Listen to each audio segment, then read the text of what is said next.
નમસ્કાર વિદ્યાર્થી મિત્રો, સારથી સપોર્ટ યુટ્યુબ ચેનલના એક લાર્જેસ્ટ પ્લેટફોર્મ ઉપર આપ તમામ મિત્રોનું હાર્દિક સ્વાગત છે। તો વિદ્યાર્થી મિત્રો, આજના વિડીયોની અંદર આપણે ધોરણ 12 ભૂગોળ વિષયના જે વિભાગ સીના આઈએમપી પ્રશ્નો છે એની તમામની ચર્ચા કરવાના છીએ। જો આ સંપૂર્ણ પીડીએફ ફાઇલ તમારે ડાઉનલોડ કરવી છે તો ડિસ્ક્રિપ્શનની અંદર આપણી ટેલિગ્રામ ચેનલ સારથી સપોર્ટની લિંક તમને આપી છે, એની અંદર તમે જોઈન થઈ શકો અને એની અંદરથી સંપૂર્ણ આ જે પીડીએફ ફાઇલ છે એને મેળવી શકશો। ઓકે, વધારે સમય ના લેતા આપણે આ વિડીયોની શરૂઆત કરીએ। તો સૌથી પહેલા વિદ્યાર્થી મિત્રો, વિભાગ સી તમને કેટલા માર્ક્સનો પૂછાય છે? તો કે ટોટલ 16 ગુણનો તમને વિભાગ સી પૂછાય છે। કોઈ પણ 8 પ્રશ્નો છે તમને લખવાના પૂછાય છે। પ્રશ્ન ઘણા બધા આપ્યા છે પણ તમારે લખવાના કેટલા છે? તો કે કોઈ પણ 8 પ્રશ્નો। એની અંદર આપણે વાત કરીએ કે કયા કયા ચેપ્ટરમાંથી પૂછાય છે, તો કે ચેપ્ટર નંબર 2, 3, 4, 6, 7, 8, 9, 11 ને 12 આટલા ચેપ્ટર છે એમાંથી તમને 2 ગુણના પ્રશ્ન છે પૂછવામાં આવે છે। અને ગેરંટી સાથે કહું છું કે જે આઈએમપી તમને આ વિડીયોની અંદર મળે છે એમાંથી જ બધાય પ્રશ્નો હશે ડેફિનેટલી।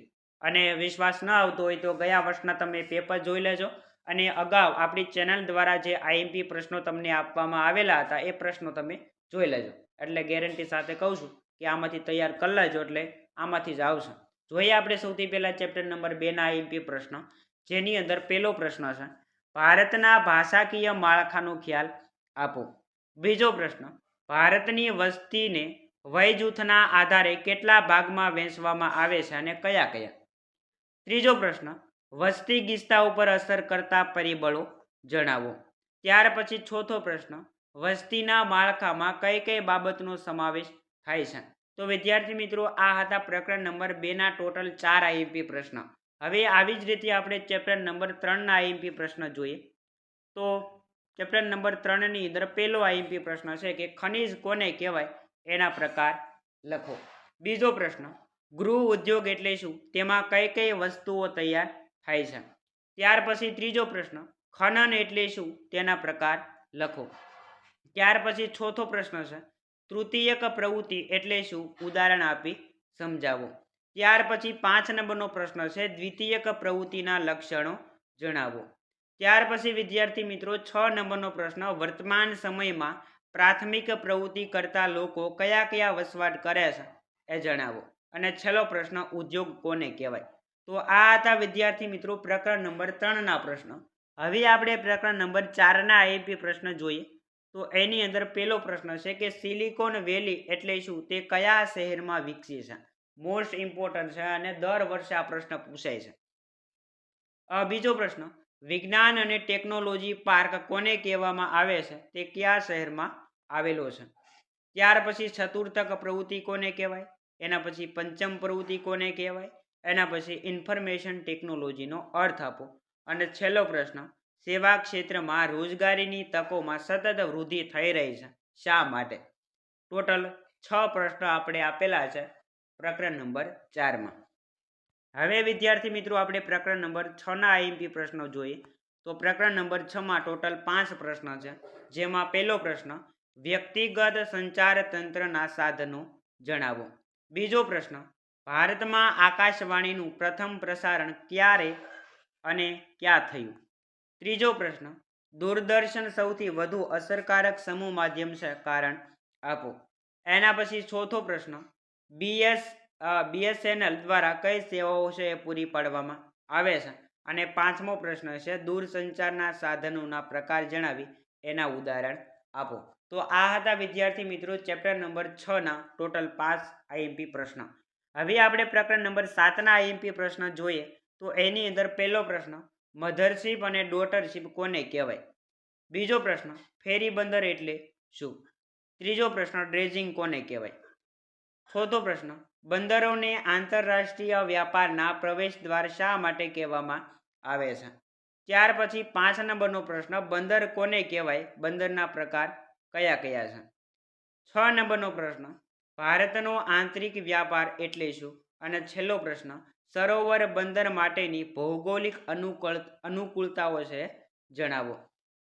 એના પછી વિદ્યાર્થી મિત્રો પ્રકરણ નંબર 8 ના પ્રશ્ન આપણે જોઈએ। ટોટલ 5 પ્રશ્ન લીધેલા છે, જેમાં પહેલો પ્રશ્ન, વસાહતોના મુખ્ય 2 પ્રકાર જણાવો।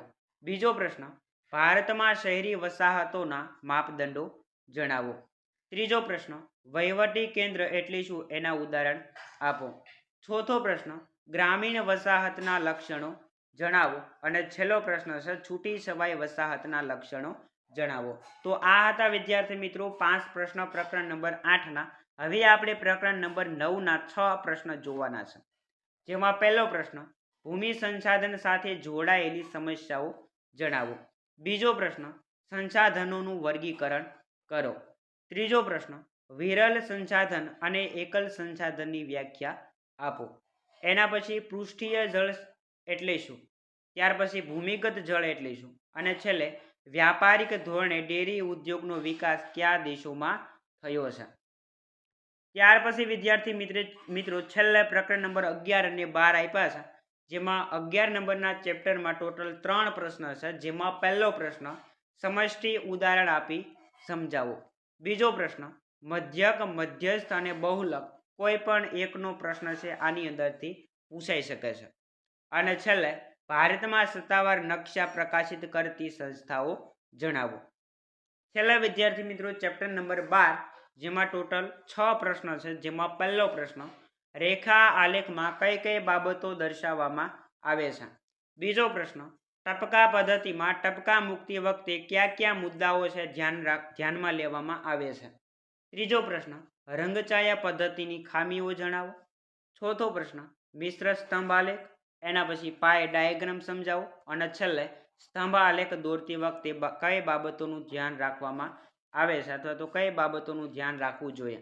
તો આટલા પ્રશ્નો વિદ્યાર્થી મિત્રો તમને બોર્ડની એક્ઝામની અંદર વિભાગ સી ની અંદર પૂછાઈ શકે એવા છે. અને ગેરંટી સાથે કહું છું કે આમાંથી જ બધા પ્રશ્ન આવવાના છે. તો ખાસ વિદ્યાર્થી મિત્રો સૌથી પહેલા તમારે આટલા પ્રશ્ન તૈયાર કરવાના છે, બીજે ક્યાંય ધ્યાન આપવાનું છે નહીં. ઓકે, આશા રાખીશ કે આજનો આ વિડીયો પસંદ આવ્યો હશે.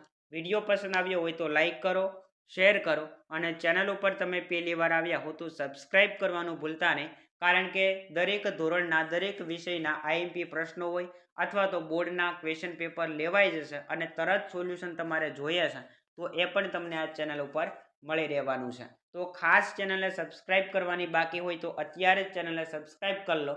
મળીએ દોસ્તો આવા જ નવા વિડીયો સાથે. જય હિન્દ, જય ભારત.